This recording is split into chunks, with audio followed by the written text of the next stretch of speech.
When it comes to roster building, the 2025 New England Patriots have far to go, but what is their greatest strength?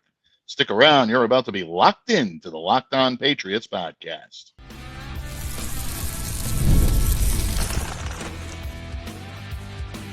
You are Locked On Patriots, your daily New England Patriots podcast, part of the Locked On Podcast Network, your team every day. Hello to all of you Foxborough faithful. Thank you once again for making Locked On Patriots a daily part of your New England Patriots coverage. Hopefully your first listen each and every day. I'm your host, Mike Debate. I cover your New England Patriots for Patriots Country. Reach out to me. Let me know what's on your mind on X at MDABATENFL. While you're out there showing some love to Locked On Patriots social media style, you may want to follow our account there as well at LO_Patriots. And, of course, you can find me where the skies are blue over on Blue Sky at MDABATENFL.bsky.social. And, of course, Pats fans, today's episode brought to you by our friends over at FanDuel. Right now, new FanDuel customers can get $150 in bonus bets if your first $5 bet wins. Download the app or head to FanDuel.com to get started. Bet with FanDuel, official partner of the NBA. And Pats fans, thank you for joining us today, bringing you into a holiday weekend, the first official weekend without football in 2025. What a depressing thought it is at this time of year. But anyone who ever said there's an off season in the NFL clearly does not follow the shield. There is always something to talk about, always moves to be made, and always wisdom and counsel to be lent. And when we're going to lend wisdom and counsel, we go to the best source we possibly can find for it. Not only the wisdom and counsel, but the reason we need so richly here in New England, and that is our good friend, columnist extraordinaire at PatsFans.com, the co-host of Patriots 4th and 2, alongside the great Derek Havens. He's my Patriots paisan, Steve Balestrieri. Steve, thanks for joining me today. Double duty this week, my friend, but we love having you on, and we always appreciate when you can join us here on Locked On Patriots. You know, I always used to say, Mike, as soon as the Super Bowl's over, I'm ready for spring now. You know, you can get rid of the snow. Down here today, it's a chilly 85 degrees outside. Yeah, it's got to be rough. It's really got to be rough. Terrible. We feel no sympathy for you with that chilly 85 down there. We're sure you're really suffering. But all in all, we always appreciate the wisdom, the counsel, and, of course, the level-headed reason you bring to the table here on Locked On Patriots. And today, folks, we have a great show for you on hand. As we get set to embark on the roster-building endeavor for your New England Patriots in 2025, Locked On Patriots is going to be taking a look at each and every position heading into free agency. We thought we'd get a good start today with our resident voice of reason on some of the major questions surrounding this roster right now. So we will be discussing what we believe to be the Patriots' greatest strength in 2025 and beyond.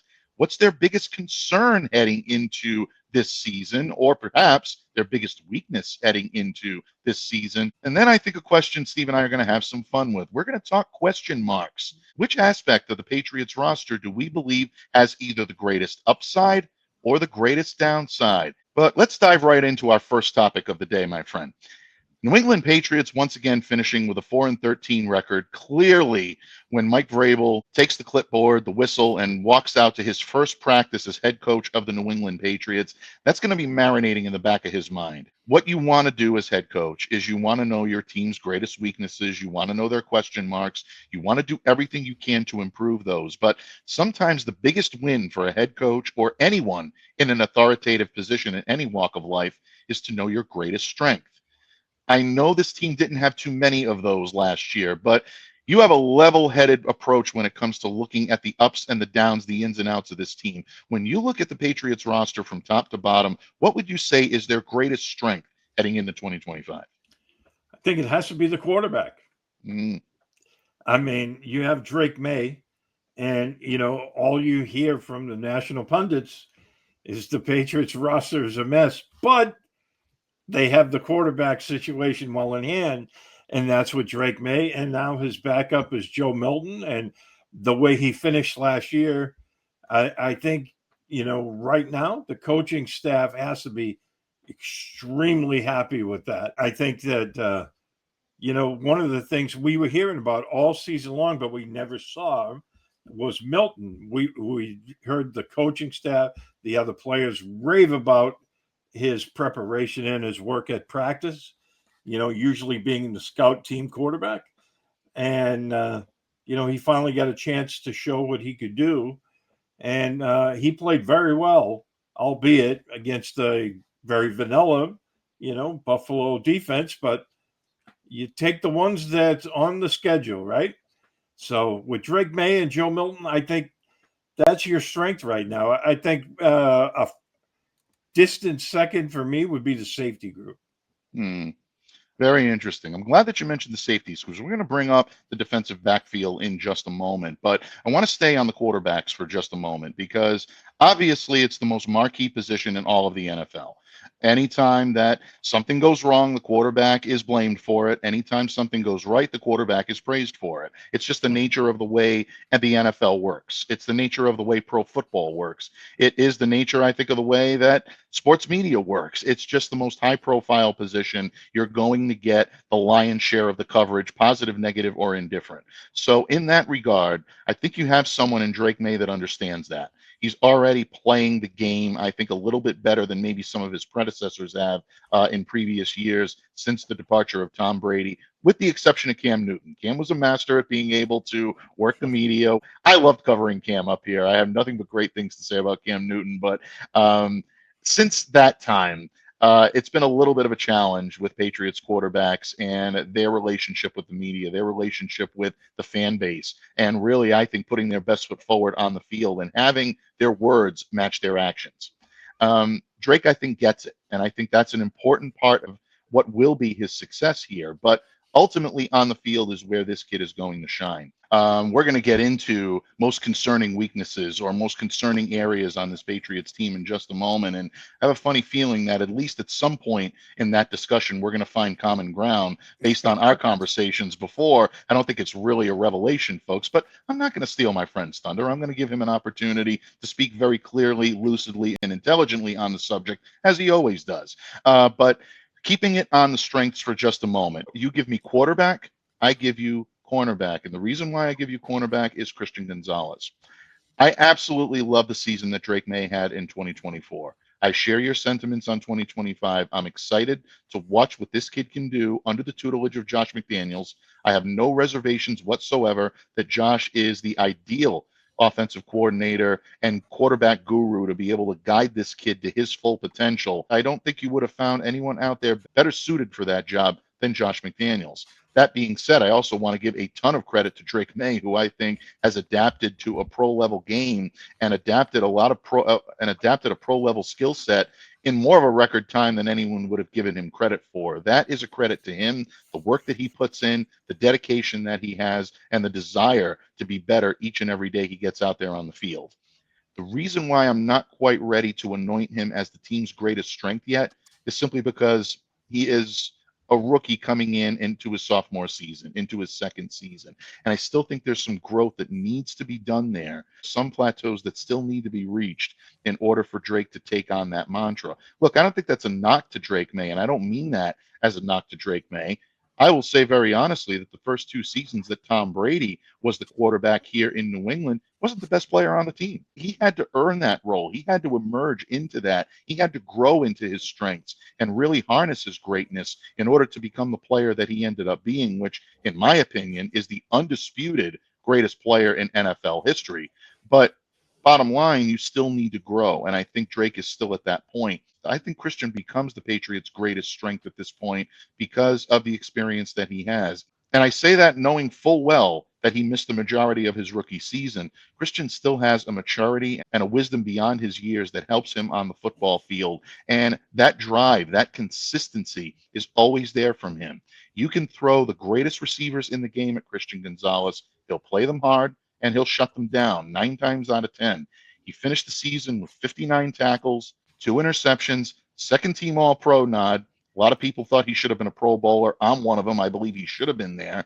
But you listen to the comments that Christian had afterwards, and he takes it with such a grain of salt but he also puts the rest of the league on notice. And one of the great examples of this, Steve, is he recently spoke with a good mutual friend of ours, Phil Perry, over at NBC Sports Boston on the Next Pats podcast. And he mentioned the Pro Bowl, and Phil asked him about it. And he said, it's a popularity contest at the end of the day. All pro is really what I wanted. That's the distinction. But how he concluded the statement to me said volumes about Christian Gonzalez. I'm going to quote him directly. I feel like I haven't even scratched the surface. There's a lot of room I can grow, so much better I can get. I'm excited for it. When you hear something like that out of your third-year cornerback, and he's already considered one of the top players in the league at his position, and there's still a ways to go there, that's why I give him the slight nod here in terms of being the Patriots' greatest strength. I think heading into this season, he's the guy that's going to shape that defense, and I think he's going to be the go-to man when it comes to the shutdown type play that Terrell Williams is going to want to install as the new defensive coordinator. Yeah, and those are all extremely fair statements. I mean, I don't argue with Christian's resume whatsoever. I think he's destined for greatness if he can stay healthy. The only reason I didn't list cornerback per se, a strength, was because I'm still worried about that other, side with that. But yeah, in regards to him, I think, you have your cornerstone on offense and you have your cornerstone on defense, and those are the two young guys. Folks, what are your opinions on the Patriots' greatest strength heading into 2025? Is it quarterback, like Steve said? You want to give me a little bit of love for choosing the cornerbacks, or is it another position entirely that we haven't mentioned yet? Drop us a note in the comments section below, or reach out to us individually at MDABATENFL or SteveB7SFG on Twitter. We'd love to hear what you have to say. But, Steve, all good things come to an end, and unfortunately, we must delve into some of the more negative aspects of the New England Patriots offseason and potentially upcoming season. Patriots had a lot of holes on this roster, and they still remain. How can the Patriots best fill them, but where must they dedicate their resources in order to make sure that they're optimized for improvement? Well, depending on who you talk to, there are certain aspects on this roster that resemble that remark. The biggest areas of concern, the biggest weaknesses on the Patriots roster right now. Steve and I are going to reveal our choice in just a moment when this episode of the Locked On Patriots podcast continues, a proud part of the Locked On Podcast Network, your team every day. Locked On listeners, when the game tips off, the NBA action is just getting started, and there's no better place to get in on it than FanDuel, America's #1 sportsbook.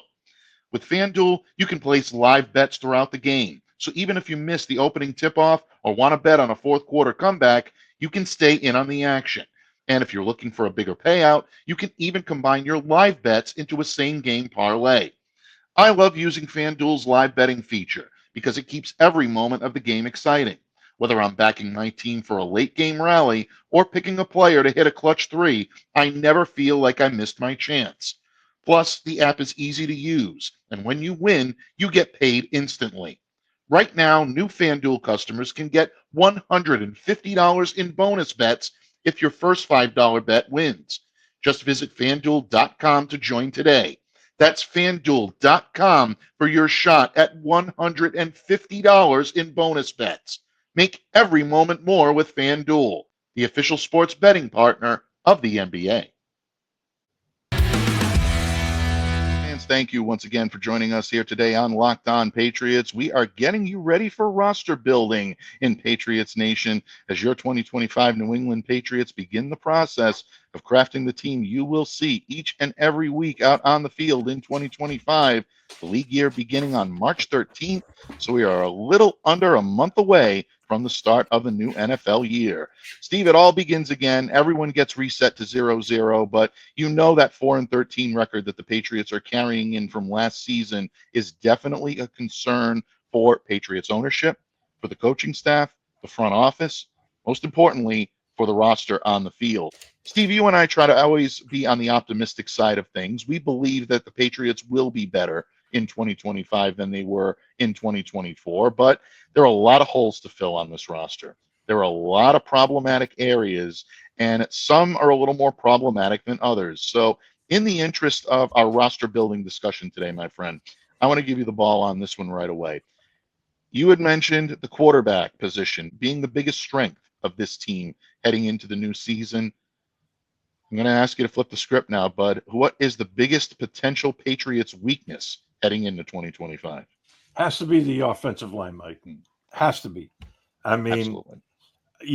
2 years ago when Bill was still here as, the head coach, the defense was basically the same players. I mean, they had a little bit of turnover and they had some injuries, but the defense was outstanding.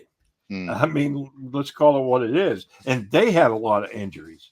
That's why I'm a little less concerned with the defense. I think with Vrabel and Williams, they're going to get some stuff straightened out. Not saying the defense doesn't need help. It especially needs help on the edge with the pass rush.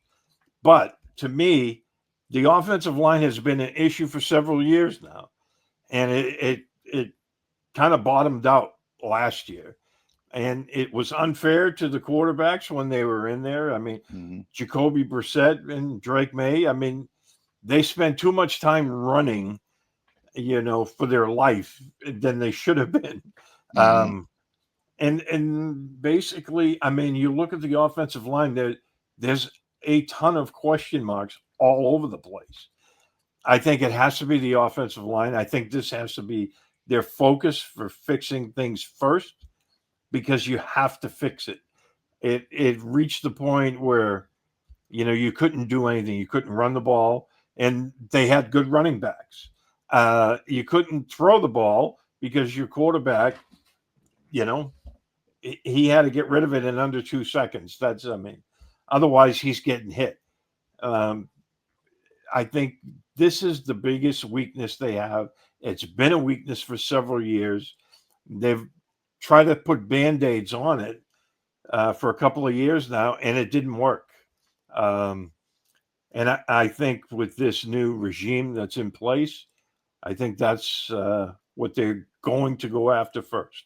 The offensive line is my choice too, and I think it's going to be the choice of really anyone that really objectively watches this team, or maybe subjectively watches this team, and has their preferences on where the Patriots need to improve most. I know some will tell you, the Patriots absolutely need a big-time pass catcher. They need an offensive weapon. I agree with that, but if your offensive line is not providing protection for your star quarterback, doesn't matter where he's throwing from or who he's throwing to. He doesn't have time to get rid of the ball. Bad things are going to happen consistently and on a regular basis. Steve, we just watched a game a little less than a week ago where the best quarterback in the league, his offensive line in front of him in Super Bowl 59 was abysmal, and he looked that way.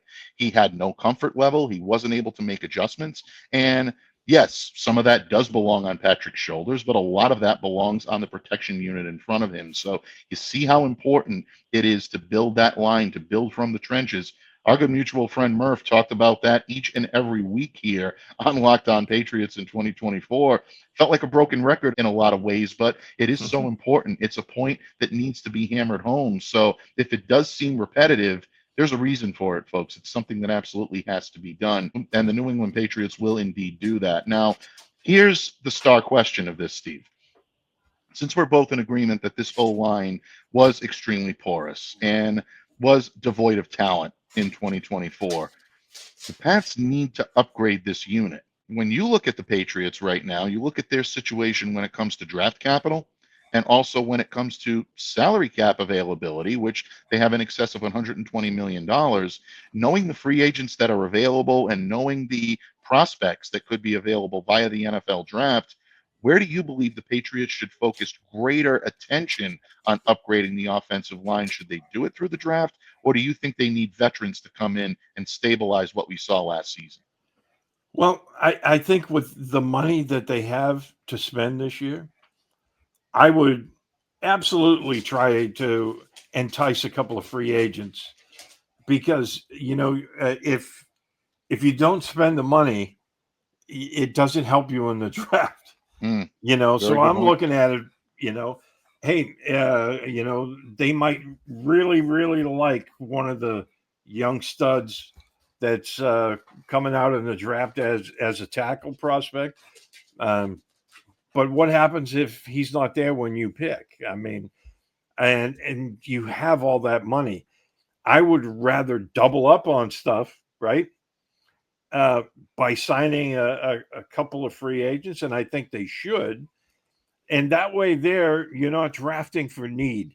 Mm-hmm. You're taking the best player that's there that fits what you need, fits what you want. And, I really think they should attack it in free agency.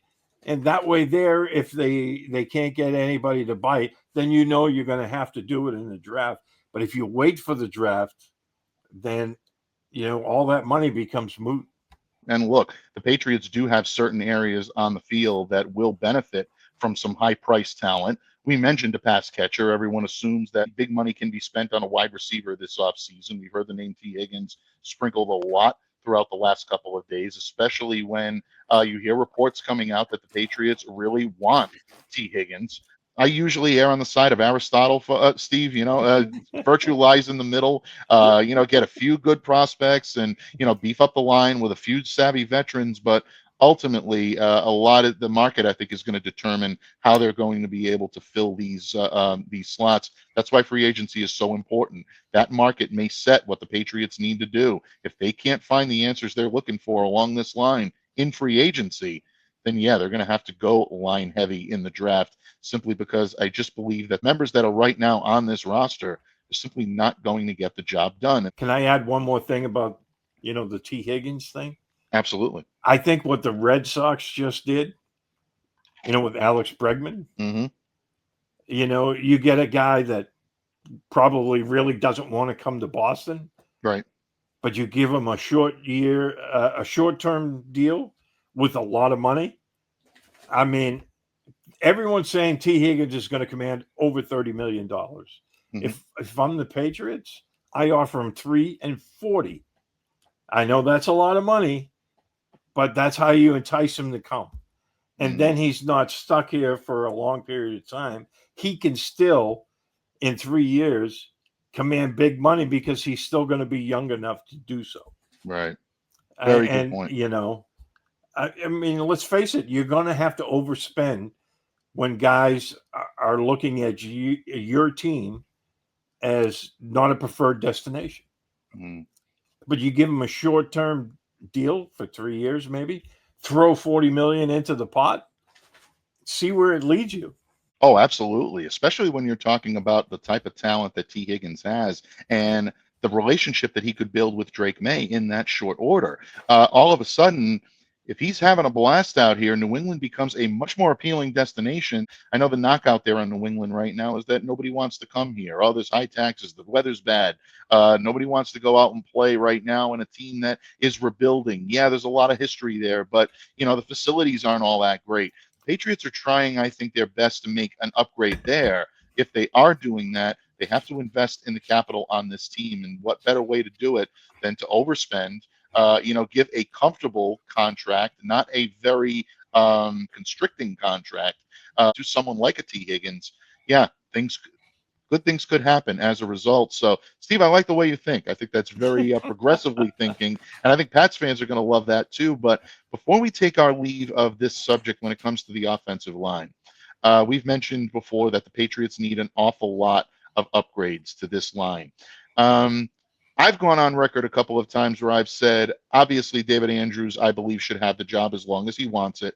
But the question marks right now are going to continue to surround him until we hear definitively whether or not he's coming back or not, or whether or not the Patriots want him back. That's something that I think is fair game right now to put out there. So I've said that Michael Wenu is someone that I believe deserves another opportunity to come in, showcase what he can do. When you leave him in one position for the entire season, you're going to see the guy that you expect to see each and every week. You'll find him in the lineup. I still think Cole Strange has something to contribute to this offensive line. However, I think the switch in offensive styles may put his job security in slight jeopardy at this point. Who are some of the guys on this roster that could find themselves on the outside looking in when it comes to 2025? Well, your left tackle from last year, I think he has, and I hate to say that because these guys are humans, They're not automatons. They work hard regardless of what the production you see on the field. But I think he has to go.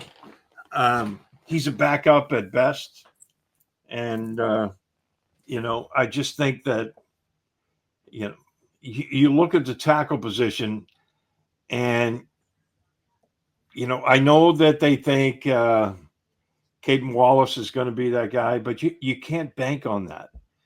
So I think, like we said, you bring in a guy, or maybe, one kind of blue chip tackle prospect, and perhaps even a mid-tier veteran who can step in and play. And I think you still have to draft a guy. Yeah. I mean, you want that youth on there, and they want to build through the draft. But right now, you can't expect to go in there and fill all your holes in the draft for the offensive line, because by the time you finish, you'd be in the 6th round. It's true. You really will. And that's how much work needs to be done to this line, folks. Steve and I do not mean to make light of the situation in the least. And I'm glad that you mentioned that these guys are human beings, because I think a lot of times fans, members of the media can get caught up in, oh, yeah, this one has to go. This one needs to be, tossed out, or, yeah, well, yes, keep him, or no. You almost feel like, like with the thumbs up, thumbs down from Gladiator, what's the fate of this human being standing before you? I happen to like Vidarian Lowe personally. I think he's a great guy. I think he's someone that will give you 110% every time he's out there on the field. It didn't work this year. And unless he's willing to come back on a much reduced role, I do believe that, maybe greener pastures may exist for him beyond Foxborough in 2025. Trey Jacobs, I think, is, again, someone who came in, had some heavy responsibility thrust upon him early on, but unfortunately, it's not always sustainable. And at that point, I think he had difficulty maintaining what he needed to in order to make sure that that right side of the tackle position was locked down. So he's going to be a work in progress this year. I'm not sure about his return. We'll see what the Patriots think.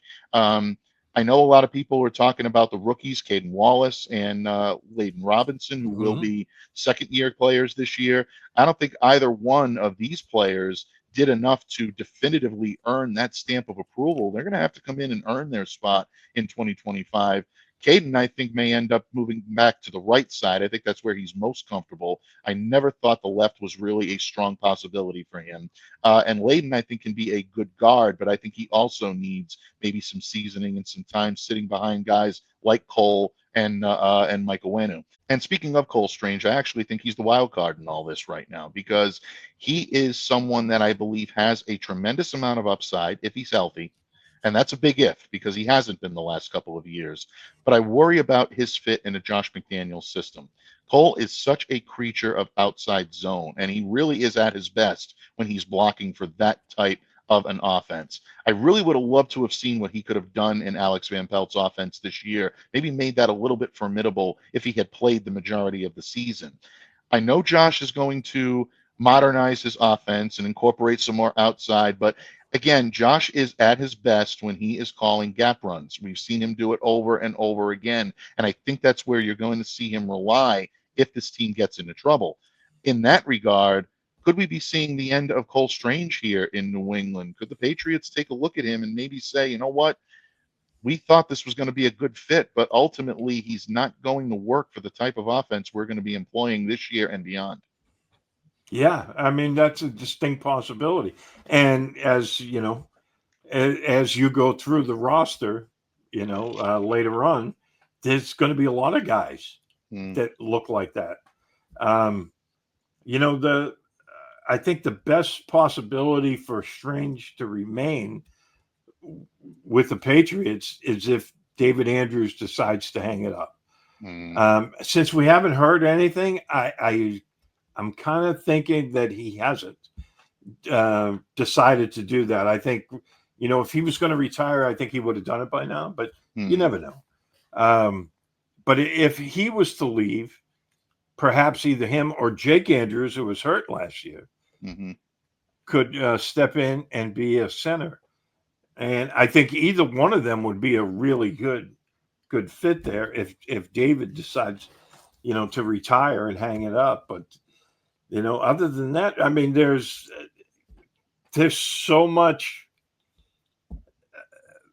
negativity right now around that offensive line. I think this new change of regime with Josh coming in and new coaches coming in, I think the players that are there really need this because regardless of who they're going to keep, I think the coaches need to come in and fill these guys full of hope and confidence again, regardless of whether or not they're going to be here. It has to start now. And because you could sense sometimes when they get on the field that they just felt like they weren't going to have it. First bad thing that happens, and then they collapse. And I think in a lot of ways, you look at the possibilities of these guys switching positions or maybe being forced to switch positions in order to maintain their spot on this roster is a very realistic possibility. And Cole is an intriguing one that he may move over to center. He's got experience playing there. Jake Andrews is someone they haven't really, I think, seen enough of to determine whether or not he's the guy or whether he's not. Maybe they've seen more of him behind the scenes, but he's missed a lot more time, practice time as well, folks. We're not just talking about in-game time. We know he was on injured reserve for the entirety of 2024. It's practice time that he's missed there as well. So do the Patriots have a clear enough picture that he may be the answer? They're going to have to determine who's going to be the answer to David in short order, because even if David does come back this year or next year, you're looking at maybe 1 or 2 years maximum from the captain before he decides to hang up the cleats for good. So Patriots clearly have their work cut out for them, folks, when it comes to the offensive line. It's not a pretty sight, but there are ways to build. And we're going to delve deeper into the offensive line, into the quarterbacks, into the running backs, into the cornerbacks on defense, all over the field, each and every day this week coming up and beyond. So make sure to stay locked into the Locked On Patriots podcast, folks. You're not going to want to miss what we have in store for you. But before we take our leave of this early look at the Patriots roster building technique, Steve, I thought we'd have a little bit of fun to fill out our Friday and talk about either the position or the player on this team right now that has the greatest chance of being a success or a failure. Right now, you might want to say they're walking that high wire, they're walking that tightrope, and they can go either way. What's their greatest question mark? Steve Balestrieri and I are going to talk about that in just a moment when this episode of the Locked On Patriots podcast wraps up right here on the Locked On Podcast Network, your team every day. Locked On listeners, football season may be over, but basketball is in full swing. And there's no better way to stay in the game than with Prize Picks, the best place for daily fantasy sports. With Prize Picks, you just pick more or less on at least 2 player projections, and if you're right, you can win up to 1,000 times your cash. Listen up, all you green teamers out there. This week, I'm looking at Jason Tatum for more than 29 points. And you might be wondering, what's the best part about Prize Picks? Well, Prize Picks is quick and easy. You can set your lineup in less than 60 seconds. And their fast and secure withdrawals mean I get my winnings in as little as 15 minutes. Plus, I love their weekly promos like Taco Tuesday, where you get discounted player projections for even better value. Don't delay, do it today. Download the app and use the code LOCKEDONNFL to get $50 instantly after you play your first $5 lineup. That's the code LOCKEDONNFL, LOCKEDON NFL, for $50 instantly after you play your first $5 lineup. Prize Picks, run your game. Patriots fans, thank you once again for joining us here today on Locked On Patriots, and we're discussing the early stages of Patriots roster building. What are the questions that the Patriots should have answered before they begin the unenviable task of rebuilding a roster that finished 4-13 in 2024? Here to help me do so is my good friend, the only man with the reason, the wisdom, and counsel necessary to make these decisions, my good friend Steve Balestrieri. And Steve, in the previous segment, we talked about the Patriots' greatest strengths and their greatest weaknesses. But I thought we'd finish up today's discussion by talking about either a position on this team or a player on this team that right now is walking that fine line between either one. They can either be a great success or they could be an abject failure, a disaster, Steve. All right, I'm being a little melodramatic here. I'm trying to add a little intrigue to this Friday that discussion. Sounds great, man. But bottom line, there are several players on this roster or several positions on this roster that could resemble that remark. One that has the chance to be a major factor in crafting the Patriots' success, or one that could hold them back and keep them from becoming a playoff contender. So you're Mike Vrabel. Any member of that executive level leadership team that's going to be in that room looking to craft this New England Patriots roster. Offense, defense, special teams, who are you looking at and saying, wow, this guy could really go either way. He has the potential to make or break our season. I can think of two guys right away offensively. That's Ramondre Stevenson, Kendrick Bourne. Mm-hmm. We've seen Bourne, I mean, you know, the highest of highs, right? At the end of his first year here in New England. I mean, he was the go-to guy. He was like big-time playmaker. But he's been here for a few years now. And there was still a lot of times last year that he was lining up in the wrong place. He was running wrong routes. I mean, that shouldn't happen for a vested veteran, right, and for a guy who's been in this offense for, several years now. So I look at him and I'm like, I don't know if he's part of the solution with Josh or he's going to be part of the problem. But I worry about him, and I really like Kendrick Bourne. Yeah, now, I'm going to preface that I really like this guy. I love his attitude. He is great. He is awesome. But at the same time, it's a business. We both know that. Ramondre, we know his talent. He can be one of the top running backs in the league, at least in that top tier. I'm not saying better than Saquon or Derrick Henry, but he can be up there in that top tier of guys. But the fumbling issues last year really, I mean, it got you to worry when you saw him with the ball in his hand. And we know that Vrabel isn't going to put up with that. No. So I really I worry about his longevity here. I mean, Vrabel doesn't have any ties to him.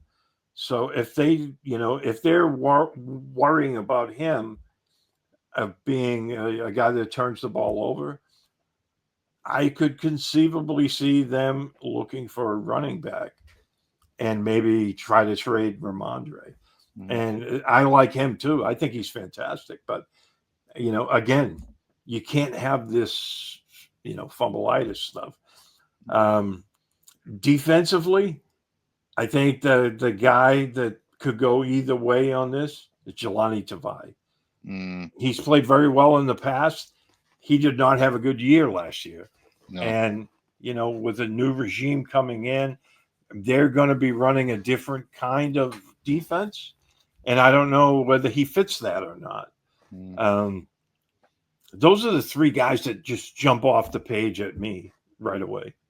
I like that you brought up Kendrick. He's not the one I would have thought of, I'll be very honest, but I do understand the argument, and I think you make a very compelling one. So in a way, I'm glad that you brought him up, because I think it does give our listeners, including me, something to think about. I think you make an interesting point on Tavai. Tavai had a rough year last year. There were, obviously the comments that he made in the during the season about the fan base. Judging by what we've seen on social media, the fan base has not forgotten those comments, and they are going to continue to get on him if he struggles, especially if he struggles through training camp and into the regular season, if he's got a spot on this team. So a lot of that I know is going to be determined throughout training camp and whether or not Terrell Williams feels that he's the right fit here in New England. But if he does make it onto this roster, he's going to have to step up his game as well. So I think both of those guys deserve consideration when it comes to potentially the Patriots' biggest question mark. I toyed with the idea of going Christian Barmore here, Steve, and I didn't because there is no question mark when it comes to Christian's talent on the field. When it comes to his fit in this defense, there's no question in my mind that if a healthy Christian Barmore is on the field, he is arguably, if not your best defender, your top 2 or 3. Without any question. even if you do bring in solid talent around him, Christian has the ability and he has the experience to be the alpha in the room. And you're also getting a guy that works hard on every down, each and every play. So I worry nothing about Christian Barmore when it comes to his fit when he's healthy. If he's not on the field, it's going to be for a reason beyond his control. And we hope for the best for him. We're still very much in the dark in terms of how that's going to work out, folks, this year. Don't want to make any speculation because we don't know which way it's going to go. All we can say is we hope the best for Christian and hope to see him back out on the field. But most of all, we hope to see him healthy. That's the most important thing. More important than getting him back out on the field is making sure this young man leads a healthy and long life. He deserves that, and let's hope that that is indeed the case. So in that regard, I join you in your sentiments on Ramondre Stevenson. And I know you mentioned the fumbleitis and things that happened last year. I completely agree with that. That's top of mind. I also know that you, just like I, wonder about his fit in the McDaniels style offense. Since his days in college, Ramondre has been much better when he's running an outside zone concept offense. Josh will incorporate some of that. I do believe that he'll try to accommodate Ramondre's strengths and weaknesses. But again, like I said in the previous segment, Josh McDaniels is a creature of the gap. And I know he's going to go back to that if things do get difficult because it's what brings results. And it's a good way for offenses to kind of get out of their funk a little bit and put their best foot forward and try to gain yardage in that downhill style. That's never been Ramondre's bread and butter, but he can run it if you need to. Do the Patriots, like you said, Steve, decide that maybe this isn't the proper fit for him and they decide to go elsewhere? Again, my question mark on Ramondre Stevenson has nothing to do with talent or effort, folks. He gives 110% and has the talent to be a top-level running back anywhere in the NFL. The question is he going to fit this scheme? If not, are greener pastures available for him elsewhere? That, to me, is a big question mark. And if you are going to move on from Ramondre Stevenson, and I'm in no way endorsing that the Patriots should, you better have a very good backup plan in place because the Patriots need a solid running game. We're seeing that all over the league right now. Philadelphia Eagles were crowned Super Bowl champions for a lot of reasons, but one of the biggest reasons they were crowned champion is because they have the best running back in the league running for them in Saquon Barkley. That position has definitely had a renaissance over the last few years. It's important, and the Patriots need a good one. They're going to have to hope that the person coming in beyond Ramondre, if they do move on, is very, very good at his job. Yeah, and I think Josh is going to love Antonio Gibson. I think, he's always incorporated that kind of guy, a guy that can run the ball and when you need him to, and in the passing game, right? How many guys did we see the Patriots? I mean, started with Kevin Falk, and then it went to, Danny Woodhead, Shane Vereen. Woodhead, yep. Yeah, James White. I mean, I think Antonio Gibson is going to be a much, much bigger part of the offense this coming year because I thought it was criminal how little they used him last year. But that's a post for a different time. Absolutely. Yeah, that pass catching back that is a beast on third down has always been a staple of a Josh McDaniels offense. And I believe Antonio Gibson has the stuff to be able to be just that for the Pats. But you need a solid guy up top as well. Who will that be for the Patriots? Will Ramondre Stevenson be a great success once again here in New England? Or could he be a liability for the Patriots that they feel best to move on from? We're going to find out in short order, my friend, as this team starts to put its pieces together to craft the 2025 New England Patriots. And again, folks, we're going to be breaking down each position right here on the Locked On Patriots podcast. So stay locked in. You're not going to want to miss a single second of that action. In the meantime, my friend, I want to give you a major tip of the cap and thank you for stopping by not only once, but twice this week to lend your wisdom, your counsel, and your reason here to Locked On Patriots. Before I let you go, please let everyone know what you got cooking in La Cucina Balestrieri this weekend, and of course, where they can reach out to you and interact with you on social media. Yeah, you can find me on Twitter at SteveB7SFG. I write for PatsFans.com. Derek Havens and I do our Patriots 4th and 2 podcast, which you've been a proud guest on to have Absolutely. you on there, and we have to do it again real soon. This week, a lot of what we just talked about, I'm going to be breaking down the guys that are currently on the roster and kind of giving leaning a little forward in the foxhole, as we used to say in the military. But I'm going to be giving some thoughts on whether or not they fit or don't fit in, the plans and what we could expect of them with the new regime. Absolutely, folks. And I'm looking forward to it. Definitely check it out. Anytime Steve puts voice to microphone alongside Derek Havens on Patriots 4th and 2, or puts pen to paper for PatsFans.com, it's appointment listening, appointment reading. You definitely want to make sure to check it out. You're well informed, and you can't ask for more than what this man gives you each and every week, especially each and every Sunday. Provides, I think, the best column in Patriots Nation that you'll find on that day. And in that regard, folks, once again, I thank my good friend Steve Balestrieri for joining me here today. Most of all, we thank all of you, each and every one of you Locked On Patriots loyalists, all of you everydayers, all of you casual listeners, and anyone joining us for the first time. Thank you very much for making Locked On Patriots a part of your daily Patriots coverage today. And we hope you come back, because we've got a lot of exciting stuff still planned for you throughout the month, throughout the off season, as we head into both the NFL draft and in free agency. In the meantime, on behalf of my good friend Steve Balestrieri, I'm Mike Debate, reminding all of you to stay safe, to stay well, to be the change you wish to see in the world. Have a great day, everyone, and we'll see you back here again Monday on Locked On Patriots.